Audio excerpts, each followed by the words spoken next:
राधे राधे। आप सभी को वैकुंठ चतुर्थी की ढेर सारी शुभकामनाओं के साथ मेरा प्यार भरा नमस्कार। आज इस पोस्ट में जानेंगे वैकुंठ चतुर्थी का पर्व कब मनाया जाएगा, पूजा किस समय की जाएगी और इससे जुड़ी सारी महत्वपूर्ण बातें। कार्तिक मास की शुक्ल पक्ष की चतुर्दशी को वैकुंठ चतुर्दशी कहते हैं। ये दिन वैकुंठाधिपति भगवान विष्णु और शिव जी को समर्पित है। जो भी व्यक्ति वैकुंठ चतुर्दशी को भगवान विष्णु और भगवान भोलेनाथ की पूजा करता है उसे स्वर्ग की प्राप्ति होती है और जीवन के अंत समय में उसे भगवान विष्णु के धाम वैकुंठ में स्थान मिलता है। वैकुंठ चतुर्दशी एकमात्र ऐसा दिन है जब भगवान भोलेनाथ को तुलसी और विष्णु जी को बेलपत्र चढ़ाई जाती है। वैकुंठ चतुर्दशी 2024 में कब मनाई जाएगी जानते हैं ज्योतिषाचार्य से, लेकिन उससे पहले जानते हैं वैकुंठ चतुर्दशी का क्या महात्म है। वैकुंठ चतुर्दशी व्रत का भी विशेष महात्म है। इस दिन स्नान आदि से निवृत्त होकर व्रत करना चाहिए। शास्त्रों की मान्यता है कि जो 1000 कमल पुष्पों से भगवान श्री हरि विष्णु जी का पूजन करके शिव की पूजा अर्चना करते हैं वो भवबंधनों से मुक्त होकर वैकुंठ धाम पाते हैं।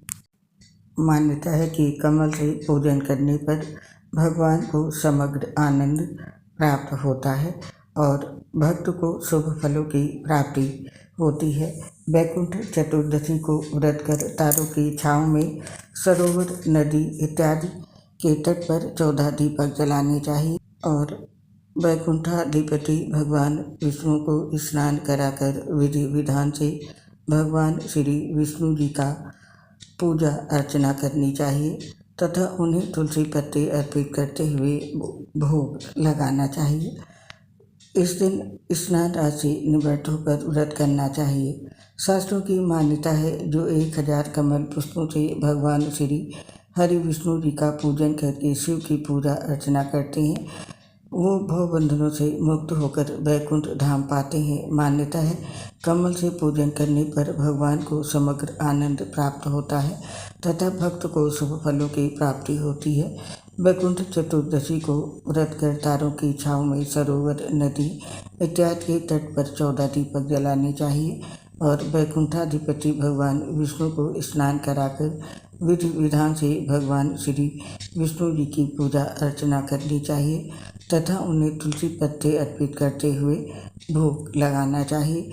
तो ये था वैकुंठ चतुर्दशी व्रत का महात्म। और अब जानते हैं वैकुंठ चतुर्दशी की डेट और शुभ तिथि।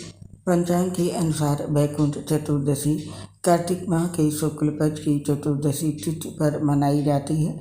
इस वर्ष ये तिथि 14 नवंबर 2024 गुरुवार को सुबह 9:43 से लेकर 15 नवंबर 2024 शुक्रवार की सुबह 6:19 तक रहेगी। निश्चित काल को देखते हुए वैकुंठ चतुर्दशी 14 नवंबर को मनाई जाएगी।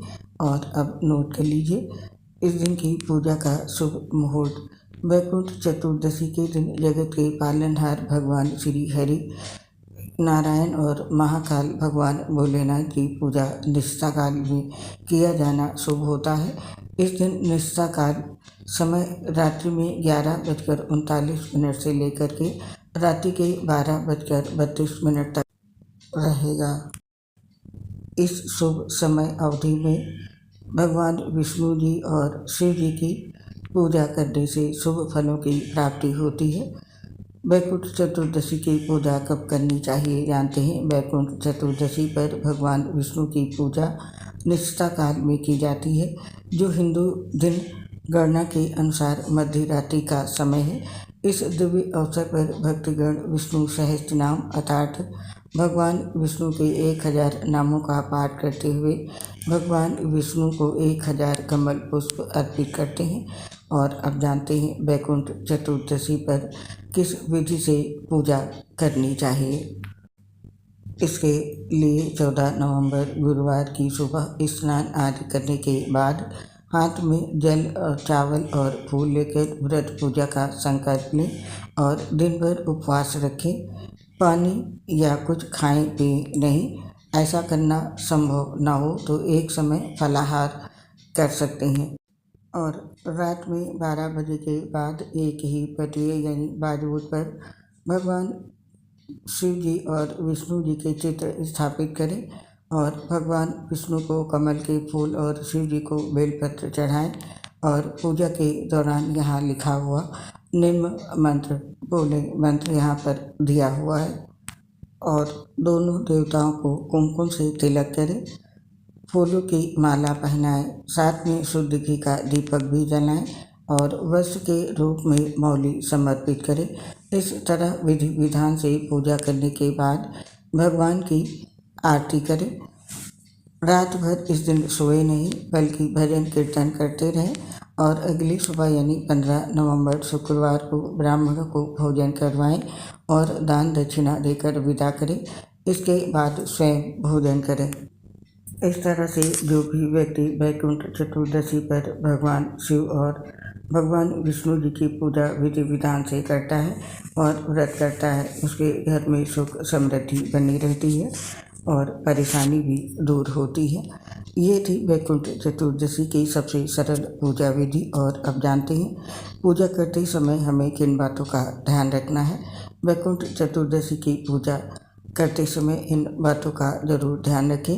भगवान विष्णु को केसरिया चंदन मिले जल से स्नान कराएं और स्नान के बाद चंदन, पीले वस्त्र, पीले फूल और वहीं शिवलिंग पर दूध मिले जल से स्नान के बाद सफ़ेद आकड़ी के फूल, अक्षत, बेलपत्र और दूध से बनी मिठाइयों का भोग लगाकर चंदन, धूप व गोघृत जलाकर भगवान विष्णु और शिव जी का नीचे लिखे मंत्रों से स्मरण करें।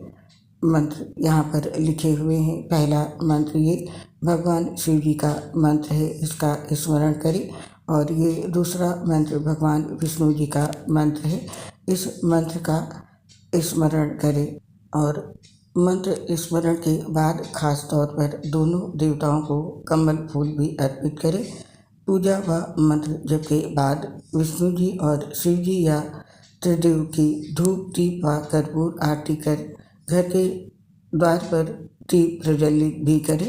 पूजा करते समय इन बातों का खास तौर पर ध्यान रखें। और अब जानते हैं वैकुंठ चतुर्दशी व्रत के नियम। वैकुंठ चतुर्दशी का व्रत करने वालों को इन नियमों का पालन करना चाहिए। इस व्रत के नियम इस प्रकार से हैं। इस दिन सुबह जल्दी उठकर स्नान करें और साफ कपड़े पहनें। घर और पूजा मंदिर को साफ करें। साथ ही भगवान विष्णु और शिव जी की पूजा करें और भगवान शिव जी को तुलसी के पत्ते और भगवान विष्णु को बेलपत्र और कमल के फूल चढ़ाएं। साथ ही भगवान शिव जी और विष्णु जी को गोपी चंदन का तिलक लगाएं। साथ ही देसी घी का दीपक जलाएं, फल और मिठाई का भोग लगाएं। साथ ही महामृत्युंजय मंत्र और विष्णु सहस्त्र नाम का पाठ करें। और इस दिन व्रत रखने वाले भक्त फलों का सेवन कर सकते हैं। साथ ही इस दिन ब्राह्मणों को भोजन और वस्त्र का दान करें। साथ ही इस दिन गंगा नदी में स्नान करें और शाम के समय दीपदान करें। पूजा में हुई भूल चूक के लिए माफ़ी मांगे। तो ये थे वो नियम जो वैकुंठ चतुर्दशी का व्रत करने वाले भक्तों को पालन करने चाहिए। उम्मीद करती हूँ इस जानकारी से सभी भक्तों को लाभ मिलेगा। अब हमें इस पोस्ट को समाप्त करने की आज्ञा दीजिए। आप और आपके पूरे परिवार पर भगवान श्री लक्ष्मी नारायण और भोलेनाथ का आशीर्वाद सदैव बना रहे, इसी कामना से इस पोस्ट को समाप्त करते हैं। दोस्तों, आपसे अपनी एक समस्या शेयर करना चाहते हैं। हम लीवर सोसिस सहित बहुत सी गंभीर बीमारी से ग्रसित हैं, जिसकी वजह से पोस्ट बनाते समय काफ़ी परेशानी होती है। सांस फूलने की वजह से आवाज़ भी ठीक से नहीं आती है। इसके लिए साथियों हमें क्षमा कर दें और अपना सहयोग हमारे साथ बनाए रखें। उम्मीद करती हूँ हमारी समस्या को समझते हुए आप सभी साथी अपना सहयोग ज़रूर देंगे। इसके लिए आप सभी साथियों का हृदय से बहुत बहुत धन्यवाद। जय श्री राधे कृष्ण, राधे राधे, हर हर महादेव।